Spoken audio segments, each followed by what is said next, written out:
My name is Blanche Powless, maiden name Hill, and I was born December 23rd, 1926 in Oneida. And give me the names of your mother and father. My parents are Dennison and Sadie Powless Hill. And your brothers and sisters? And I had, my oldest brother was Lewis, and I had a brother Edward Irvin, Sylvester Dennison, Charles Gordon, and Jerry Michael. And my sisters were Catherine with a C, and Lorraine, and Vivian. Now, where were you born? Where? Mm-hmm. Here in Oneida. In Oneida? Rural Oneida, probably. At home? Yes. Mm-hmm. Where was that location at? I wish I knew. I think probably towards Seymour. I see. As far as I can recall or remember being told. What about your grandparents? Can you remember their names? My grandparents on my mother's side were Gerald Powless and Cynthia Denny. And my father's side was Ludwig Hill.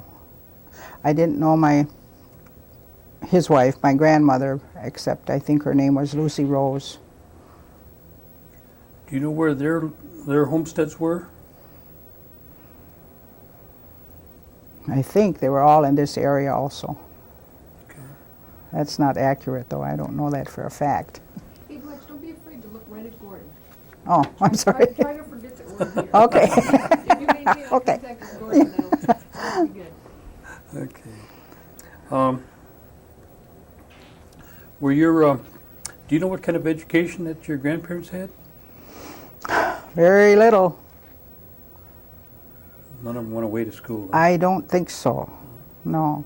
What about My your father. mother? My father did. Where'd your dad go to school? My father went off to Flando in South Dakota. And I think the rest probably all went to the government school here in Oneida when I was here. Up by the seminary? Yeah. Mm-hmm. I know that's where my mother went. Okay. Most of her family.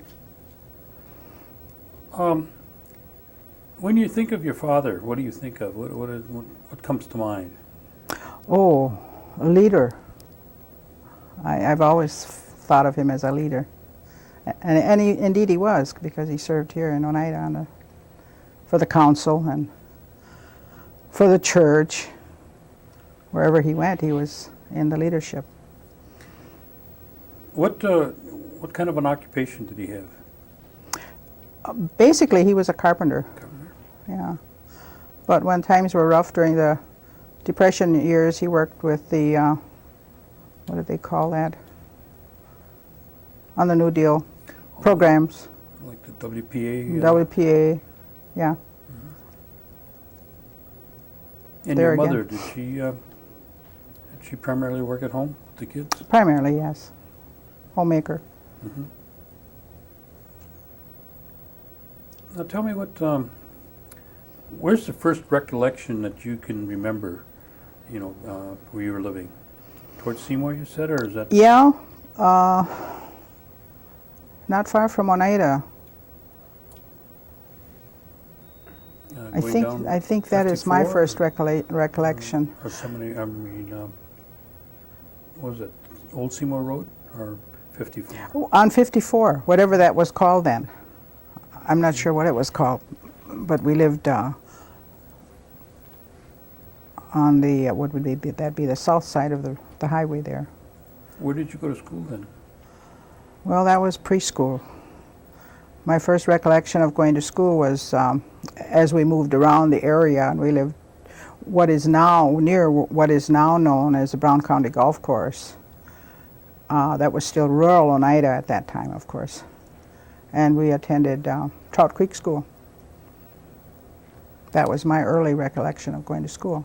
And then the mission school subsequently at Oneida. I mean, Tell me about Chalk Creek School. What was that like at the time? well, that was one of those one-room schoolhouses with, I don't know how many students. I got a picture of them. It's probably under 30, first through 8th grade. They didn't have kindergarten those days. What was the makeup there? I mean, in terms of, were there predominantly Indian kids, or was it mixed pretty evenly? And It was mixed, but it was not. It was predominantly white Was it? kids. you remember any of your school friends? Oh, a lot of them. Yeah, a lot of them have since died. But I know that Ken Hill and his brothers, Charlie and Edmund Elm, went there, and Dockstader kids, who were Charlie Dockstader's children. Oh, there were quite a few of us now that I think about it. Mary Skennendor, I believe her name was. Her children went there. There was a Phyllis and I think a Milton. Yeah, there were quite a few of us. All of our family, there were quite a few of us in our family. About what age did you leave the Chalk Creek School and go to the mission? Oh, I must have been. Well, I think I was in 4th grade. And was there a big change when you went to the mission, or pretty much? I don't recall there being a big change. Because now we're back to all Indian students.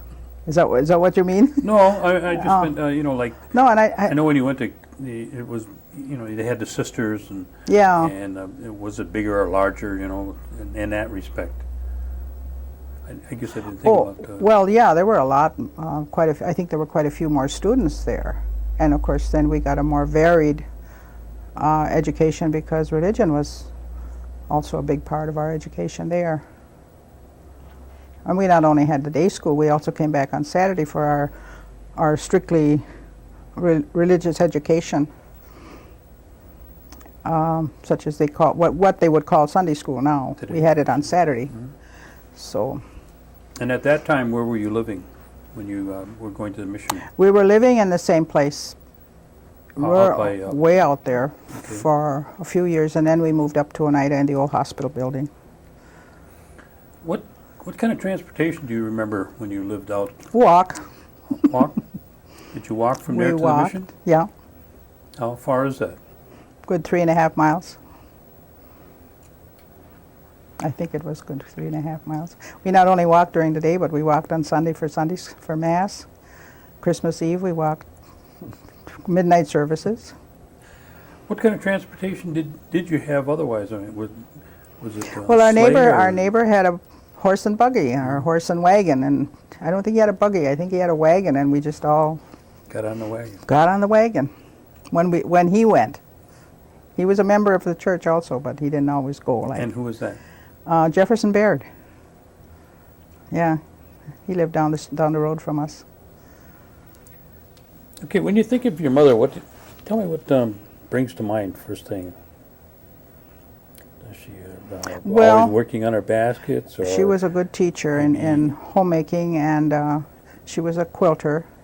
She made quilts. She did a lot of sewing, which most of the women had to do for their families. Baked a lot. We all still talk about coming home from school with the fresh bakery and smell of fresh bakery and that kind of thing, because I think they did that every day when they had a large family. I mean, there were 6 or 7 of us, 7, 8 of us maybe in the house, and you just didn't bake one day and not the next. What kind of chores did you have when you came home? Oh, I don't know. Personally, I didn't have much because I was really catered to in my family. My brothers and my sisters all got the big jobs. Well, did you have So- livestock of any kind? No, Chickens and pigs? And, our biggest job was keeping warm, and that was boys had to go out and cut the wood and haul the wood in not from right next door, but from way down in the woods somewhere, and see that was taken care of, that sort of thing. Once in a while, we went to I'd go with the rest of them to the farmer to get the eggs and the milk, and that might have been part of our chores. That we did So- every day too. Did you have running water and No. and electricity? No, not there. We had the old lamplight in the outside, little house outside. Frozen water in the wintertime to wash in. Then from there, you say you moved closer to Oneida? Then we lived in the old hospital building, and well, we were still there when the hospital building went down.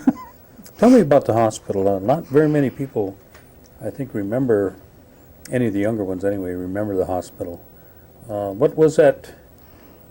You make reference to the hospital building. Was it a hospital? It was a hospital originally. That's where the Oneida Hospital was when Dr. Powless took care of the Oneida people. I don't know that Dr. Hill had anything to do with the hospital building. I don't think she was here. I don't recall her doing any treatments there, because I think the hospital was already being used for apartment buildings. But originally, yes, it was a hospital. I don't know how long it was a hospital for the local people. And when I think of it, I didn't know many early hospital buildings, so I don't know, but they had some really strange rooms in that building. I never quite could figure out when I was starting high school, and through my high school years, I never could quite figure out how did they use this building, because I know it wasn't remodeled in order to accommodate tenants. Some people lived in what would be the basement, but it had an outside entrance. And then there was a first floor which accommodated 2 families. And then there was a second floor that also accommodated 2 families, I believe. There was also a third floor, but it was like a big ballroom up there. I don't know what that could have been used for in its day. So that, and it just deteriorated over the years. Can you remember some of the other people living in the hospital at that time? Well, your grandmother lived there, McLester family. There were some houses that lived there at one time too. No, Sunrise Denny lived there at one time, and his wife was a house. That's what I'm thinking of. And then I think when we were all kids, we lived mainly on that second floor, so we had most of the rooms up there. And then afterward, as some of them left, I remember Ernie Smith and his family lived there. He was living there, as a matter of fact, when the building burned also. But by that time we were married, and we were living in one of the lower apartments, and we had just been there about 2 or 3 months when it burned. So that was after the war, Second World War then, and housing was very, very scarce. And it burned in 1947. Because our daughter is 51 today, and I was waiting for her when the building burned. It burned the week before Pat was born. Oh. Yeah. Now, you were saying that you had to walk to church many times. Tell me what a typical Sunday would be like at home. Well, it was get up in the morning, and I think Mass was at 10 o'clock those days too. So be ready to leave by probably before 9 o'clock. I don't know how long services were. I'm sure they were longer than they are today. So that meant we must have gotten out of church by 11:30 for sure, and then trek home again. And very often the sisters gave us a hot drink or snacks before we left. And then, of course, we always had a big dinner. As we all recall now, we either had boiled chicken or boiled beef. big dinner on Sunday. It was a special. And then we played a lot of games when I was a kid, as I recall. You know, we had no television. We had, I don't know if we had a radio then, but we were a family of games. Somebody'd start a card game, somebody'd start a Monopoly game, or checkers, or various games like that. That's how a typical Sunday was. Except in the summertime, then we were outdoors more. What would be a typical Christmas? Tell me about Christmas. Oh, Christmas. Well, as a very young child, I know it was nothing compared to modern Christmas. And we didn't share anyone else's, so we didn't know that we weren't getting a lot of things. We didn't miss anything because we didn't know that was part of it, but we always got a gift. My father during the Depression was also a trapper, so when times got real rough, I remember him trapping and watching for his furs before the holidays, because that's where the money would come from in order to give us a Christmas. And we always had a fresh tree, and the church provided some items of groceries and fruit, which everyone in the congregation, I believe, got a portion of. So that was basically what Christmas was like in those times. Who did did you have a tree? Sure. We always had a natural tree. Who would do that? Would the kids Oh, participate? no. That was done when all the kids were in bed, you know. My dad must have brought the tree from somewhere and had it hiding somewhere up to the time of bringing it in and putting it up. I don't know how they did that. We always had such a small house, but we never knew what was going on. And they always managed to get the tree up and everything around it without our knowledge. Even when you went to midnight mass? Oh yes, oh yes. You do that afterwards? Mm-hmm. Because we all went to midnight mass as regularly as we could. I'm not saying we were very real. I mean, we were always there for these things, but some of we smaller children never always went to all of those things. Was the church pretty well attended at midnight mass? Oh my gosh, yes. They were flowing out the door, and it would be so cold in there that they couldn't wait to get indoors to get it all warmed with body warmth, I think. You didn't fall asleep? And I don't think anybody did. No, those were fun times, and we all just enjoyed the singing and the. Did they have a choir at the time? Yes, and I think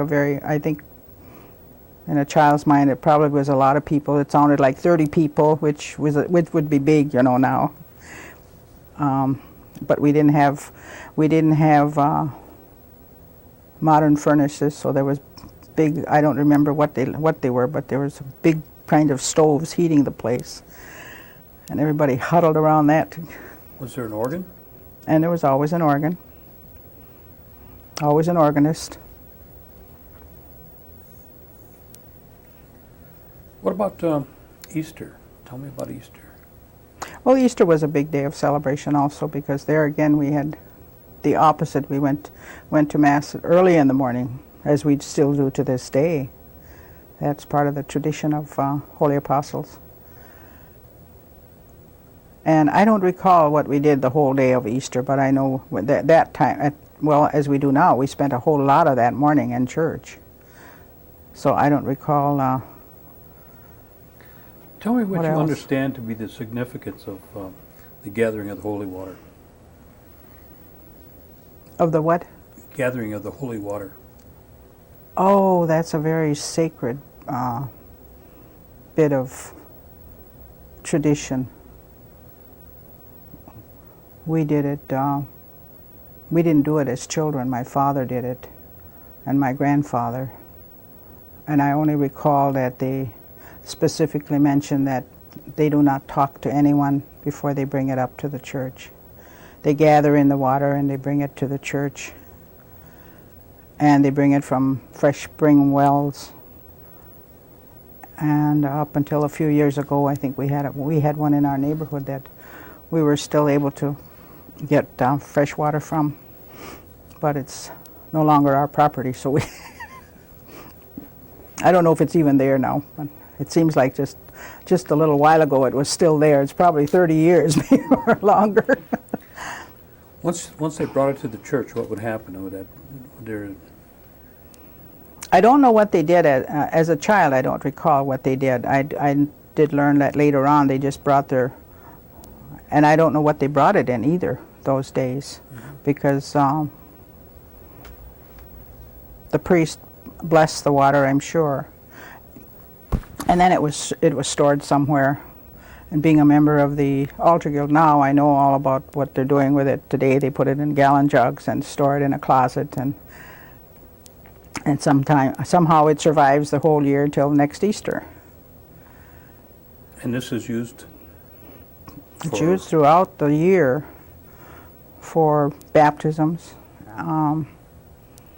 It's used at funerals and weddings and various ceremonies. Now, you spoke about the Altar Guild. When did you become a member of the Altar Guild?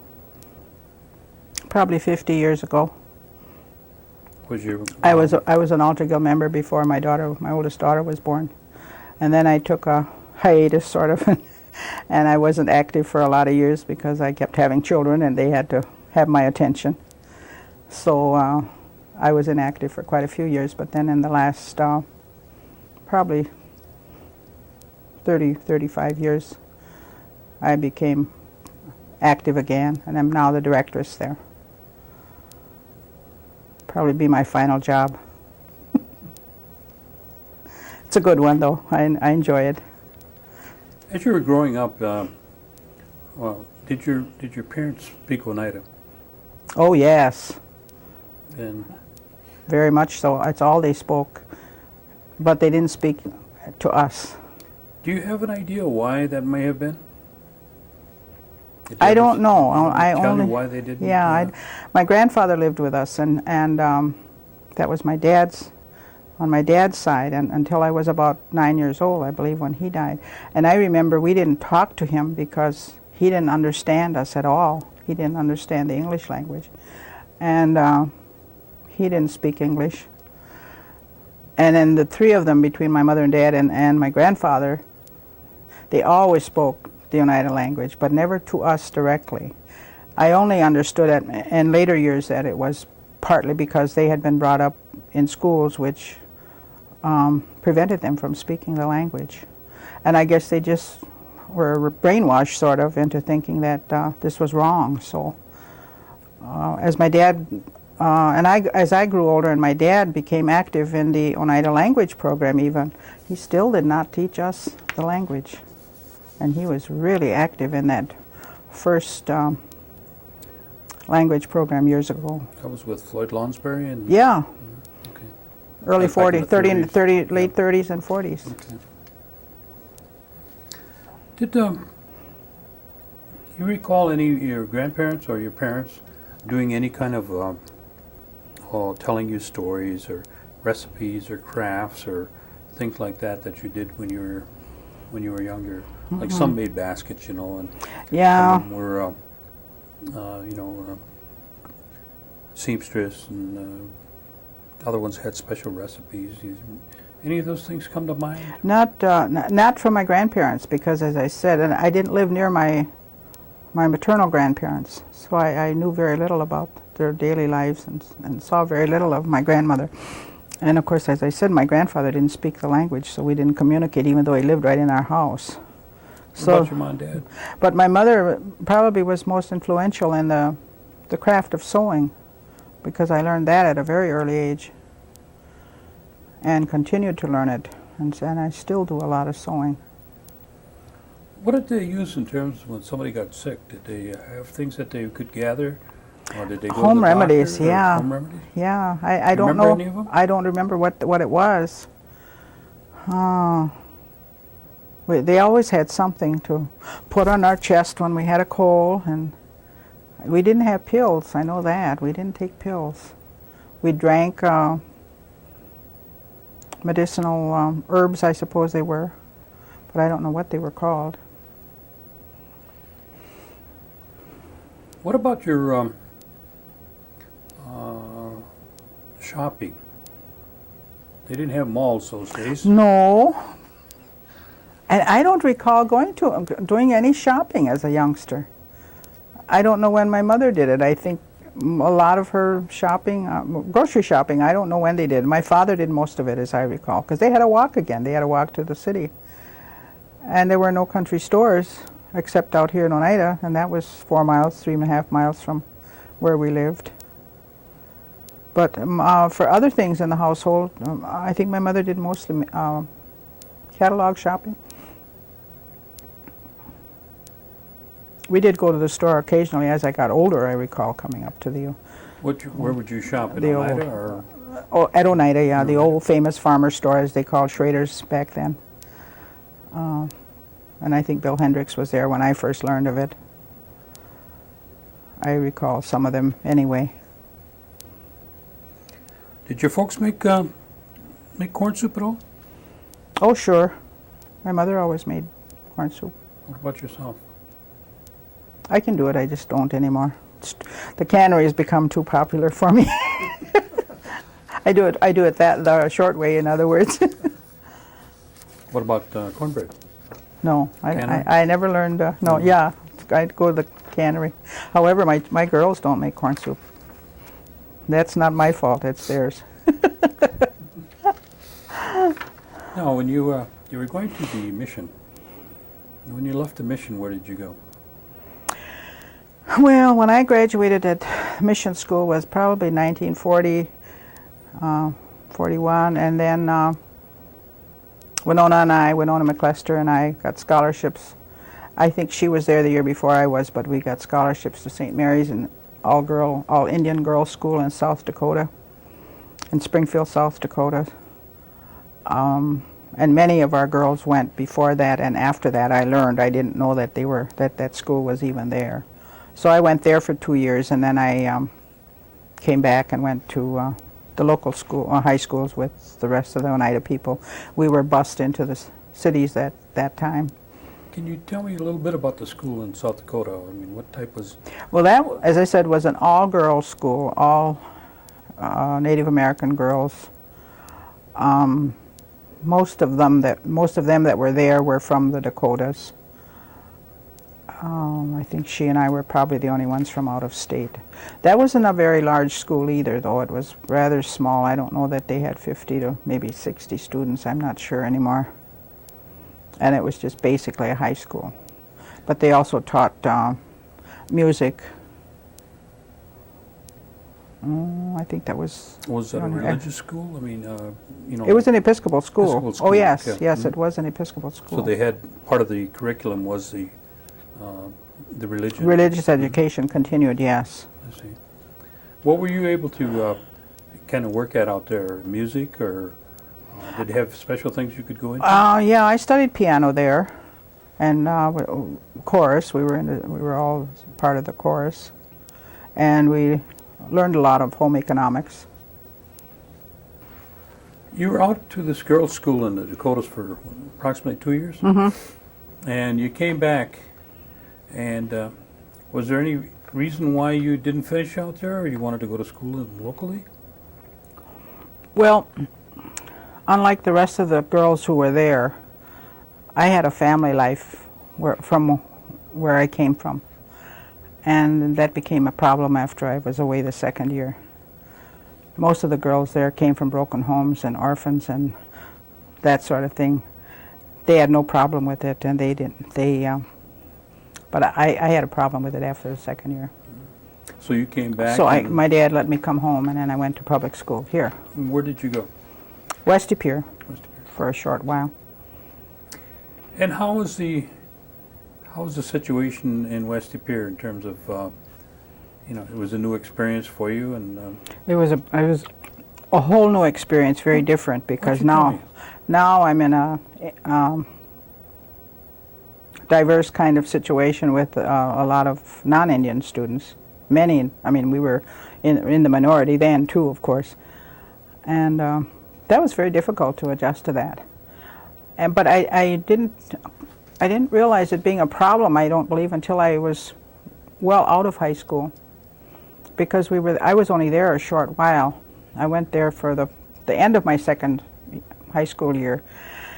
And then the following year, however the government operated our transportation here, they transferred us to East High School in Green Bay. So all of us from certain areas were bused into East Green Bay. So I didn't have time to think about West De Pere too much. And I found the situation at East Green Bay a little bit different. They were much more acceptable of us, or at least I in particular. I don't know about the other students. There weren't that many of us. I found myself a little more accepted there as compared to West De Pere. And then, of course, consequently, I graduated from there, so going there only a couple of years, I didn't really gain a whole lot of close camaraderie with anybody there either. I didn't do any extracurricular activities there. Didn't continue my music, for instance. So I guess what I'm trying to do is I'm trying to get maybe somewhere arrive at the comparisons and the differences, that you might have faced and as your grandchildren might face, today. And that's what I was thinking about. Well, I do recall having a lot of non-Indian friends from there. And but having gone only 2 years, we didn't really form a close, long-lasting relationship. But years later, when we were, for instance, in the bowling in Green Bay, I encountered a lot of those people that I had graduated with or had gone to school with, and the friendship was still there, and I think I can really relate to that. I'm not going to be critical about it, in other words, because I felt that the few friends that I formed over there were lasting. I can't even say that about the school in South Dakota. Now that I think about it, some of the girls I corresponded with for a while, but right now today I couldn't tell you where they are. So that was not a big issue with me. When you finished school in Green Bay, what did you do then? Well, it wasn't too long after that the war was over, and we were married that following fall. I worked in Milwaukee for a while. Who's the we? We, the deacon, Edmund. And when was that?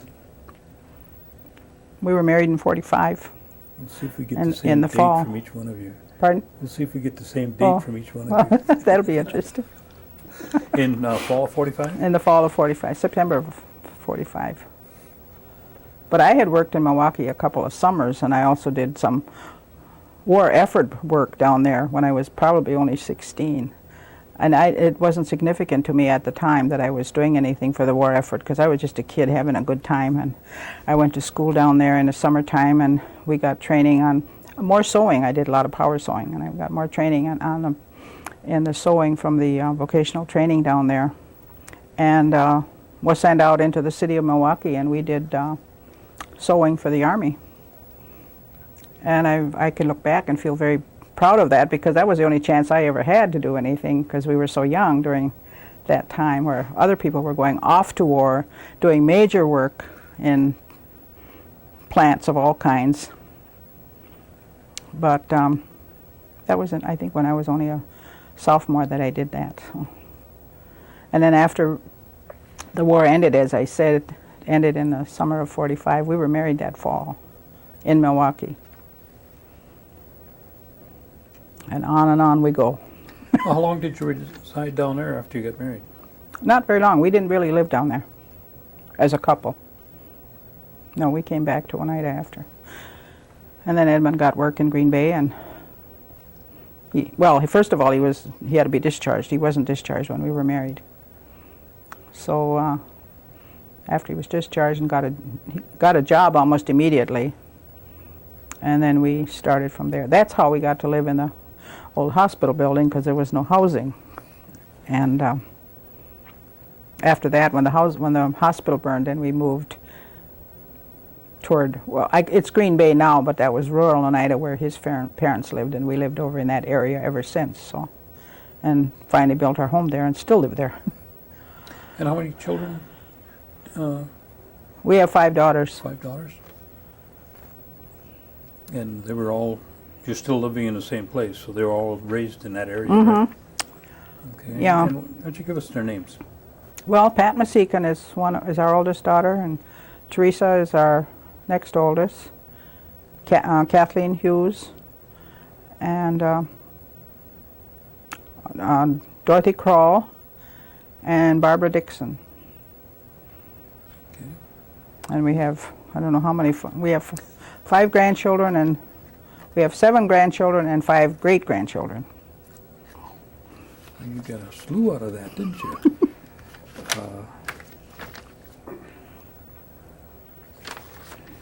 Once your children were raised, did you go outside the house and work, or did you just I did continue some working around the domestic work house? for a while. I got involved for whatever reason, that it was easier when our last child was home, and I didn't want to be out of the house when the children were home. So I got into doing some domestic work with various families, and that was sort of a part-time.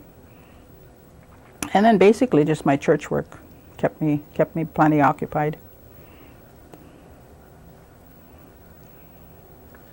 Now, you talked your church work.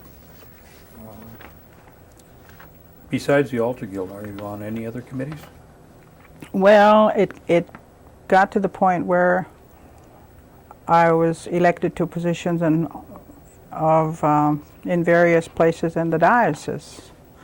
So I've served what is called the standing commission of the diocese, where we screen all the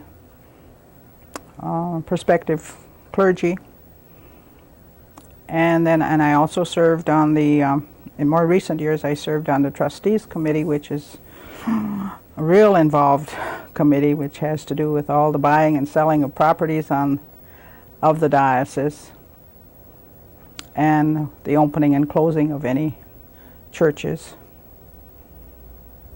These are all 3-year terms. And I served for many years on the Cursillo movement, which was a very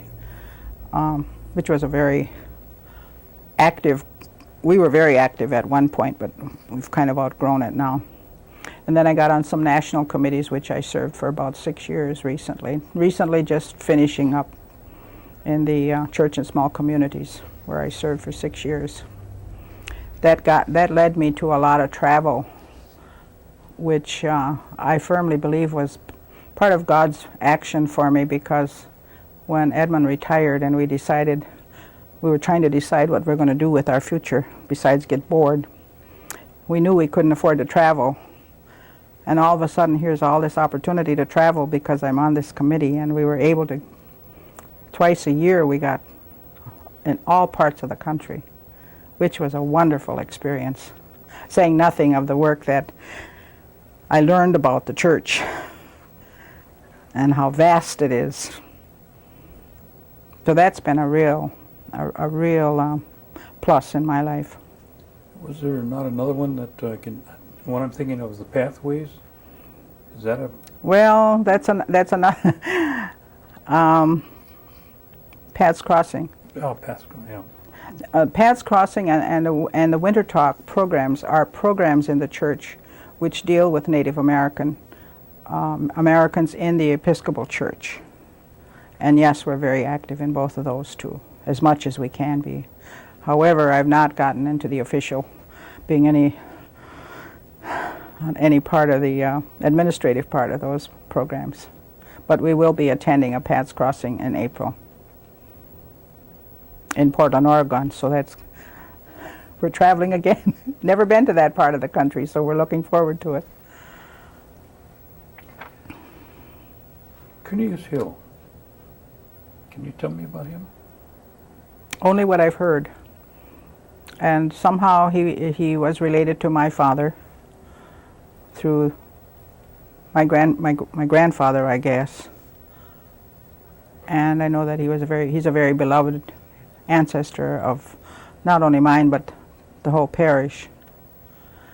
One of his survivors, the one I know of now, is only Woodrow Webster, and we feel the relationship very closely there because we're both getting to be the elders, and we're not going to be here much longer. So we really. Another half hour anyway. Pardon? Another half hour. Is that all? What stories did you hear about him? Oh, I heard about his being taken down to Nashotah at a very early age when he was a very young boy. He and a couple of other Oneida boys, but he was the only one that followed through on the study in seminary or whatever they did those days, and was subsequently ordained deacon and then priest, and then became in charge of Holy Apostles at Oneida here. I don't know what kind of preacher he was, because I would imagine that he was mostly Native American language too, the Oneida language, I mean. Now you mentioned at the outset about your dad, Mm-hmm. and the type of things that he was involved in and took a leadership role. Mm-hmm. Can you elaborate a little bit on that? I know he was with the tribal government ever since I could remember. I don't recall the years that he served as chairman of the Oneida tribe, and that was long before there was all this activity going on in the Oneida Nation. And even when he wasn't serving as a elected member, he was always very interested in what was going on and kept very close to it. Were you ever at a council meeting where your dad was participating? No. I didn't go then any more than I do now. I was at one where they were at the parish hall, Oh, really? and your dad was there, and Oscar, Hmm. and all he did was talk Oneida. Well, that's probably why I wasn't there. Yes. They did that at many other meetings. They spoke Oneida so much, and the rest of us who were not learned in the language didn't really know what was going on. What would you feel is probably the most remarkable event that you've had or experienced or seen? Something that just kind of would pop out at you, that comes to mind. In my lifetime or in? Yeah.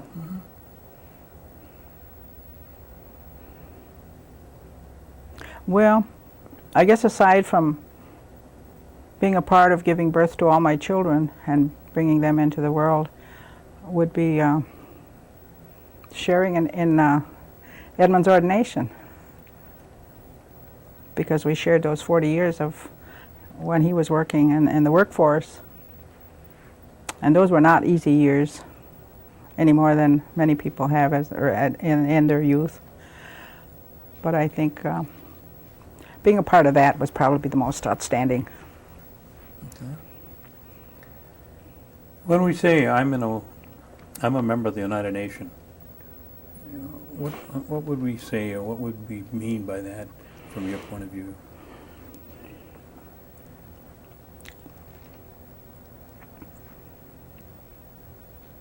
Well, that gives me a very proud feeling that indeed I do belong to this great nation, and indeed the Six Nations. And what kind of advice would you give to these young people coming? And hopefully you'll be able to do that through this meeting. What would you tell them? What would you try to help along with? Oh my. stay focused on your education and respect for each other.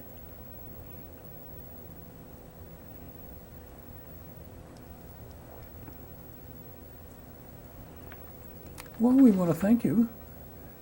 Have I forgotten anything?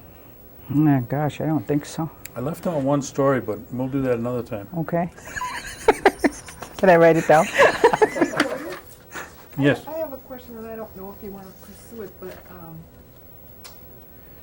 Blanche gave Schrader's, she called it a different name. I don't remember what she called We used to refer to it as the Oneida Farmer Store the farmer's store. because I think the farmers brought their grain and bought and sold, I don't know what exactly because I was so young. There were things going on there that the farmers had a lot to do with the dealing with that store. Yeah. Was that a different That was ownership then? that was under Bill Hendricks, as I recalled. And then did Schrader's follow that? I think so. I think Myron Spike Schrader must have come in right after that. Yeah, I was going to say, do you want to kind of describe what you remember of this, tell Gordon what you remember about going to the general store? Oh, sure. I don't know how many people would remember what old stores looked like. I can picture all of it because they had such a diverse what do you call the merchandise. There was early on there were so many of the farmers, as I said, that did business with the store. I don't know that they brought milk there also, but I know there was feed there. Edmund could tell you more about that. And but they also had clothing. They kept clothing for the workers and even some shoes and various items of overalls, and I recall jackets and boots and shoes and things like that. All of this was in, and that wasn't a very big store, as I recall. And I can look at it now, and I know it wasn't a very big store, but I remember seeing all these buckets on the walls that the farmers needed in their farming. And that's basically what I recall about it. But I know that in the back of the store was always these men with their farm, whatever they brought there, I don't know. And you could smell the grain or that sort of thing in the back. Was there a cheese factory there then? Yes, I believe Yes. there was. That's right, there was on one end of it. Mm-hmm. Do you have any more? Nope, that was good. Okay. Oh, we thank you. Okay. Let me get the microphone.